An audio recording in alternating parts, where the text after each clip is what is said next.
Alors que les forces kurdes syriennes avancent face aux forces pro-régime, des civils et combattants sont soignés par le Croissant Rouge kurde dans cette ville syrienne de Hasakeh. Selon l'Observatoire syrien des droits de l'homme, les affrontements entre Kurdes et forces loyales au régime ont fait depuis mercredi au moins 43 morts, dont 27 civils, parmi lesquels 11 enfants.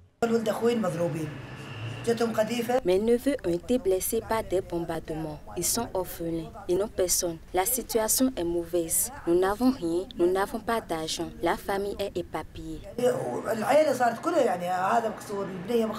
Depuis le début de la guerre en 2011, le pouvoir syrien a frappé pour la première fois des secteurs tenus par les forces kurdes à Hasakeh après des combats au sol entre la milice pro-gouvernementale et les Kurdes. Ces frappes menées mercredi ont entraîné jeudi et vendredi une intervention des avions de la coalition internationale anti-djihadiste conduite par les États-Unis pour protéger les forces spéciales qui conseillent les combattants kurdes au sol.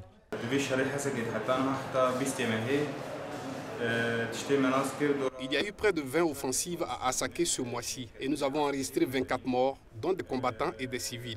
Il y a eu 5 enfants parmi les morts. Certains ont été blessés par des tirs d'artillerie. Il y a eu toute une famille. Une fille a reçu une balle de sniper dans la tête. Des milliers d'habitants ont fui les combats depuis mercredi. Selon une source gouvernementale syrienne, les négociations commencées samedi et menées par une délégation militaire russe avec chacun des belligérants ont repris dimanche dans la ville voisine de Kamishli. Selon Al-Masdar News, un site pro-régime bien informé, les Kurdes ont exigé le retrait complet de la ville des miliciens pro-régime des forces de défense nationale FDN pour la laisser au Medasayesh, la police locale kurde. Mais le régime a refusé et proposé un désarmement mutuel dans la ville de Hasakeh. Les Kurdes de Syrie, représentant 15% de la population, ont autoproclamé en mars une région fédérale dont Hasakeh fait partie et rêvent de relier les régions sous leur contrôle dans le nord du pays à la frontière turque.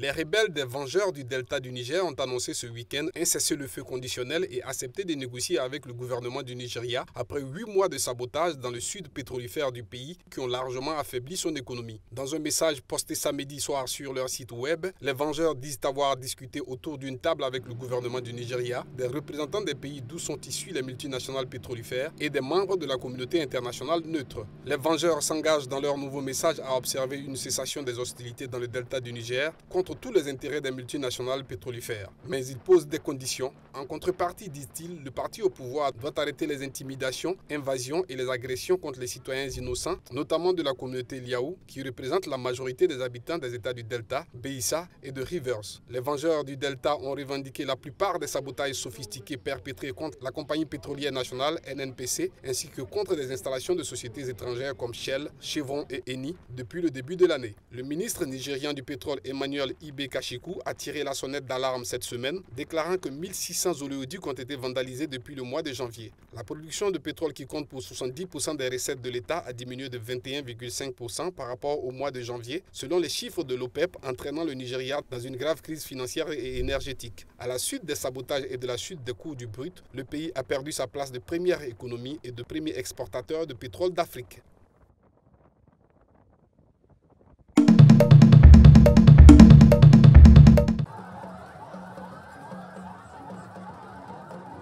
Comme chaque année, des milliers de personnes ont défilé dans les rues de la localité d'Oshogbo, située dans le sud nigérian, en pays Yoruba, pour célébrer le culte de la déesse Osun, une figure importante de la mythologie locale. En tant que déesse de l'amour, elle est habituellement représentée par une jeune femme d'une grande beauté, à la fois sensuelle et voluptueuse. Parfois aussi, représentée comme une sirène envoûteuse, la déesse Osun est créditée de pouvoirs magiques procurant guérison et protection. Ce ne sont pas seulement les habitants d'Osogbo qui viennent rendre grâce à Osun Osogbo. Il y a beaucoup de personnes qui viennent, comme celles qui souffrent de stérilité, qui viennent ici rendre grâce à Osun, puis qui vont chercher de l'eau d'Osun pour la rapporter chez elles. Après cela, leur ventre sera fertile. Comme toute déesse, le culte à Osun a ses particularités. Tenue blanche et gros collier en perles avec une représentation de la déesse en guise de pendentif, tel est l'habillement recommandé pour cette célébration. Accompagnée de jeunes filles, la prêtresse est au centre de la procession jusqu'à la forêt sacrée à la périphérie de la ville d'Oshogbo, considérée comme la demeure d'Osun. La forêt sillonnée par la rivière Osun abrite des sanctuaires, des sculptures et des œuvres d'art érigées en l'honneur d'Osun et d'autres divinités Yoruba. En ces périodes de grave récession, beaucoup de Nigérians viennent confier leurs problèmes à la déesse. Mais il y a aussi des curieux, des passionnés des cultures.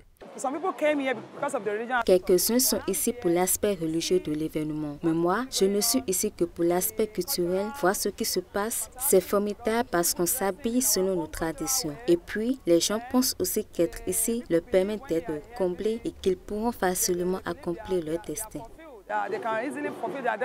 Le culte à la déesse Osun doit en partie sa perpétuation à la conservation de la rivière du même nom et de la forêt de Shogbo. Classée au patrimoine mondial de l'UNESCO, cette zone est particulièrement la dernière forêt dense dans le sud nigérien. Elle témoigne de la coutume jadis très répandue qui consistait à établir des lieux sacrés loin de toute habitation humaine.